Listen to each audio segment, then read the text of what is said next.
Allahümme salli ala Ali Muhammed. Cemiyetimizin düğünler ve afiye sanatmalarından ötürü serabaz işliyor. Allahümme salli ala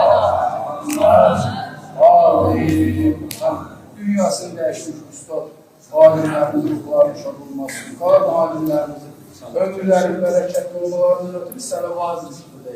Allahümme salli ala Ali Muhammed. Kıyamet günü peygamber var, peygamberin ehl-i beytin, məxsus Rabbimizin huzurunda xəcalet olmaz, serabaz işliyor. Allahümme salli ala Ali Muhammed. Ağa rəhbərimizin cemaat namazını gördürdü, özünün ailəsini salamat olsun, elimin atmasın, ömrün bərəkətli olmasın, dünyasını dəşkilata, babaların ruhlarının şad olmasından ötürü serabaz işliyor. Allahümme salli ala Muhammed Ali Muhammed. Bu cəmin hacəti, məktəbəsi, hər və dəva olmasından ötürü serabaz işliyor. Allahümme salli ala Muhammed Ali Muhammed.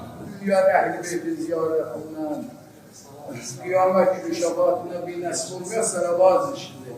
Allahümme salli ala Muhammed Ali Muhammed. Değerli kardeşlerimiz de kameramanlar çəkirlər, bunu dünyaya çatdırırlar. Özlərinin ailələrini salamat edir. Ömürlərin bərəkətli olmasından ötürü serabaz işliyor. Allahümme salli ala Muhammed Ali Muhammed. Məsələ qardaşlarımıza xidmət edirlər, özlərinin ailələrini salamatlığına serabaz işliyor.